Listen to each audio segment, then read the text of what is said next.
Good evening students and welcome to Galaxy Foundation. My name is Anant. और हम आज अपना जो लास्ट वीडियो था उसके अंदर हमने देखा था regarding signals, regarding army air defence, army aviation, army ordinance crops और आर्मी एजुकेशन क्रॉप्स। ये जो 5 सेक्टर्स है यहाँ पर गर्ल्स ज्वाइन कर सकती हैं। इनके लिए ये काफी अच्छा बेहतरीन ऑप्शन है। अभी हम लोग जो नेक्स्ट फील्ड्स हैं जहां पर भी गर्ल्स एम्प्लॉय हो सकते हैं उसके बारे में आज हम स्टडी आउट करेंगे। अब ये देखिए, कॉम्बैट इंजीनियर्स, सेकंड आता है आर्मी सर्विस क्रॉप्स, फिर आता है ईएमई, सेकंड आता है intelligence corps, army medical corps AMC, law cadre that is called JAG, military nursing services that is called MNS, and then army dental corps. अभी हम एक एक सर्विस के बारे में डिटेल में देखेंगे। इसके पहले एक छोटा सा क्वेश्चन आपको खुद को पूछना चाहिए कि आपको ये ऑप्शन 1 चूज करना है या 2 चूज करना है। ओके, अगर आप ऑप्शन 2 चूज करना चाहते हो तो आपको थोड़ा सा मेहनत करने की जरूरत है और प्रॉपर गाइडेंस की जरूरत है। Okay, do you want to dedicate your life for the country? If your answer is yes, we will proceed. Branch in which women officers are deputed. अभी अपना फर्स्ट ब्रांच है इंजीनियरिंग ब्रांच, उसका हम देखते हैं रोल्स एंड रिस्पॉन्सिबिलिटीज क्या है। Compact engineering support, जब भी वॉर होता है तो वहां पर कॉम्पैक्ट ब्रांच जो है बहुत ही इंपॉर्टेंट है, क्योंकि वॉर इंफ्रास्ट्रक्चर डेवलप करने का जो रिस्पॉन्सिबिलिटी होती है वो इंजीनियरिंग ब्रांच की होती है। Developing infrastructure, maintaining connectivity along the borders, तो बॉर्डर्स के ऊपर जो रोड ऑर्गेनाइजेशंस होती है या रोड को या जो भी हमें इंफ्रास्ट्रक्चर बनाना होता है वो सारा का सारा काम इंजीनियरिंग ब्रांच का होता है। Helping civil authorities in natural disaster, अगर कोई नेचुरल आपत्ति आ जाती है, आपने कई बार पेपर में देखा होगा, न्यूज में सुना होगा कि आर्मी को बुलाया जाता है नेचुरल डिजास्टर्स हैंडल करने के लिए, तो ये सारे काम भी इंजीनियरिंग ब्रांच करती है।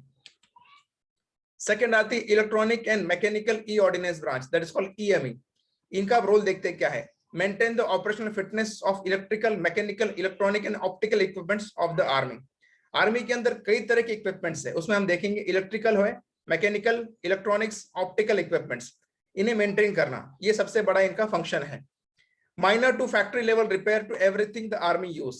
इसमें क्या होता है, माइनर रिपेयर अगर है उससे अगर उनको कोई मेजर रिपेयर है तो सारा चीज ये लोग हैंडल करते हैं।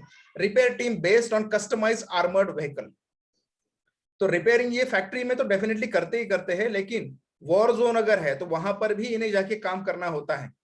Functions on battlefield, recovering equipments casualties from their point of collapse, अगर कोई मशीनरी, कोई इंजन या फिर कोई इक्विपमेंट अगर फेल हो जाता है तो वहां से उसको रिकवर करके उसे रेक्टिफाई करना, ये इनका काम होता है। Okay, strip and rebuild anything that army owns, be it fighting vehicle, electronics और डाटा प्रोसेसिंग इक्विपमेंट्स। इसका मतलब ये है कि कोई भी चीज जो आर्मी वॉर के लिए या पीस टाइम के लिए यूज करती है उसे इन्हें रीबिल्ड करना होता है और रिपेयर करना होता है। बेसिकली क्या होता है कि कोई भी चीज जो फंक्शन करती है उसके पीछे कोई ना कोई रिस्पॉन्सिबल होता है। ठीक है, ओके। फिर आता है अपना next army service crops. Army service crop का मेन रिस्पॉन्सिबिलिटी देखते हैं क्या है। प्रोविजनिंग, प्रोक्योरमेंट और डिस्ट्रीब्यूशन। ओके, प्रोक्योरमेंट का मतलब होता है कि कोई चीज खरीदना, स्पेशली राशन के बारे में बात कर रहा हूं मैं, और डिस्ट्रीब्यूशन, क्योंकि आर्मी जो है अराउंड 13 लाख के ऊपर है तो उसे हैंडल करने के लिए बहुत ही विस्तार से ये प्रोसेस करनी होती है उन्हें। ठीक है, फिर अभी एएससी में सप्लाई में क्या क्या आता है। एक तो आता है राशन, वेजिटेबल्स, ये डेली बेसिस पे खरीदना होता है। फिर आता है मेडिसिन, फिर आता है फ्यूल, ऑयल और लुब्रिकेशंस। ये बहुत ही इंपॉर्टेंट चीज ये है, हमें अभी इसको समझने की जरूरत। इसमें हमने देखा ration, vegetables, medicine, fuel, oil, lubrications, ये सारा सप्लाई देना एएससी का काम है। और ये सप्लाई अगर टाइम से नहीं पहुंचेगा तो ट्रूप्स अपना काम ठीक से नहीं कर पाएगी, तो ये बहुत ही इंपॉर्टेंट ब्रांच है आर्मी की। उसके बाद आती है इंटेलिजेंस कॉर्प्स। इंटेलिजेंस ये कॉर्प ऐसी है जो हर देश यूज करता है, हर कंट्री के पास खुद की इंटेलिजेंस है। और इंटेलिजेंस का मेन पर्पस ये है कि कोई भी चीज होने से पहले हमें उसके बारे में कुछ ना कुछ इंडिकेशंस मिल जाए। ओके, जैसे आपने रॉ के बारे में सुना होगा, आईबी के बारे में सुना होगा, उसी तरह से मिलिट्री इंटेलिजेंस ये एक इंडियन आर्मी की एक अलग विंग है, एक ब्रांच है जो कंप्लीटली ये सब चीजें हैंडल करती है। इनका मेन पर्पस है टाइमली, रिलेवेंट, एक्यूरेट और सिंक्रोनाइज इंटेलिजेंस सपोर्ट। ओके, जहां जो भी अपनी एनिमी कंट्रीज है वहां पर जो भी एक्टिविटीज हो रही है उसे मॉनिटर किया जाता है, और ऑन ग्राउंड अगर कोई इंटेलिजेंस इनपुट है तो वो आर्मी को दिया जाता है, जिससे क्या है कि हम लोग टाइमली उस पर एक्शन ले सके। उसके बाद आती है एएमसी, आर्मी मेडिकल क्रॉप्स।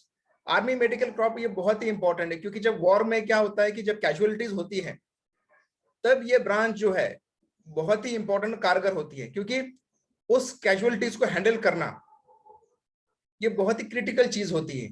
और पीस टाइम के अंदर ये जो ब्रांच है एएमसी, जो डॉक्टर्स हैं वो आर्मी पर्सनल्स जो सर्विंग है, सेकेंडली रिटायर्ड पर्सनल्स, उनके फैमिलीज और डिफेंस सिविलियंस सभी के लिए सर्विस देते हैं। और मैं आपको बताना चाहूंगा कि इनकी सर्विस जो होती है क्वालिटी वाइज बहुत ही अच्छी होती है।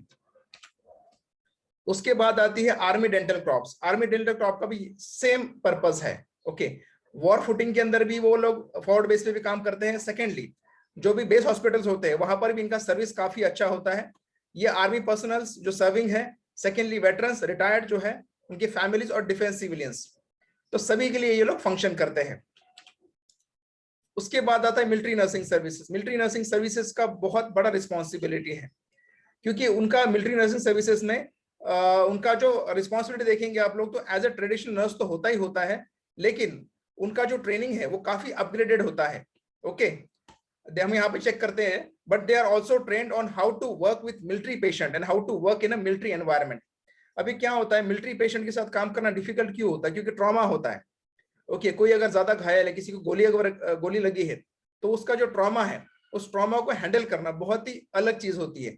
सेकेंडली क्या होता है कि जो शिफ्ट होते हैं काम करने के, वो बहुत अलग होते हैं।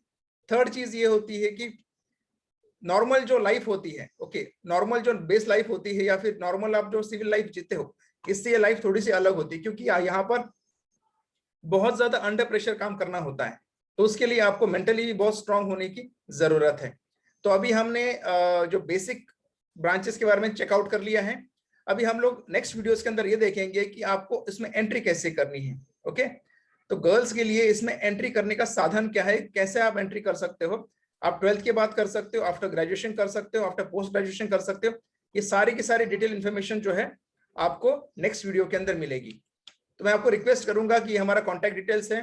ओके, कभी अगर किसी को गाइडेंस की जरूरत पड़े तो डेफिनेटली हमें कॉल कीजिए, और आपके कमेंट्स जरूर डालिए। कमेंट से हमें मालूम पड़ता है कि हमारा डेवलपमेंट कैसे हो रहा है और आपको इससे कुछ फायदा हो रहा है क्या। ओके, तो जय हिंद, वी आर स्टॉपिंग नाउ।